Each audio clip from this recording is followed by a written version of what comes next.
The rural consequences of industrialization. The Industrial Revolution had profound consequences for agriculture and rural life. Population growth and increasing urbanization stimulated the demand for foodstuffs of every kind, which in turn made necessary a drastic expansion and development of agriculture. This involved the reclamation of marginal wasteland, the reorganization of land holding through enclosure, the introduction of new crops and techniques, the scientific breeding of healthier and bigger animals, and a more efficient capitalistic type of farming.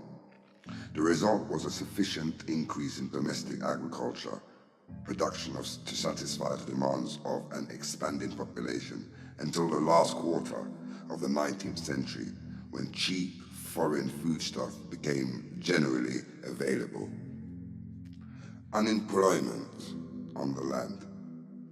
The expansion of agriculture was not sufficient to absorb all population growth on the land. Although the number of families engaged in agriculture rose from 697,000 in 1811 to 761,000 in 1831, many more were forced by sheer economic circumstances to swell the workforce of the industrial towns. Those who remained were often faced with poor prospects. In the rural South, the system of subsidizing wages from parish rates, introduced by the magistrates of Stevenham in Berkshire in 1795, discouraged farmers from paying economic wages. Moreover, population growth created conditions of chronic rural unemployment, which depressed farm wage levels to near subsistence level. The harsher New Poor Law of 1834 gave farm laborers the choice of low wages or even worse conditions in the workhouse. By the end of the 19th century, the rural countries still had the highest levels of poverty in the country, often as bad as the worst urban slum areas.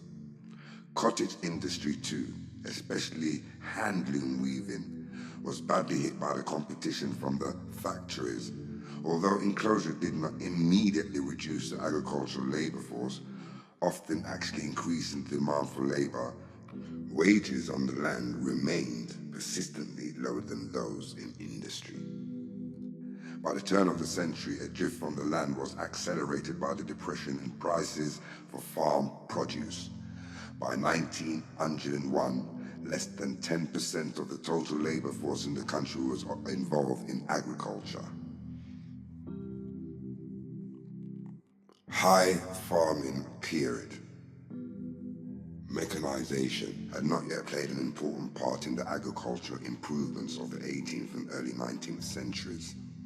Seed drills and threshing machines had some success, but the latter aroused opposition in the captain swing disturbances of 1830 to 32. The mid-Victorian high farming period saw the introduction of more elaborate machinery, including the use of traction engines for steam plowing. These machines were expensive and not suited to every type of soil, but many new types of apparatus were used. By 1870, the introduction of the internal combustion engine in the 20th century had a dramatic impact on farming. Tractors proved useful for a wide range of tasks, and by 1939, there were 55,000 in use. By 1945, there were more than 200,000 tractors working in Britain and more than 50,000 combined harvesters. Electricity was also being used for milking and heating. Technology was applied to a wide range of farming techniques. Animal husbandry was now more scientific and embraced battery farming and complex fertilizers and foodstuffs. The dwindling workforce became much more highly skilled as manual labor was taken over by machinery.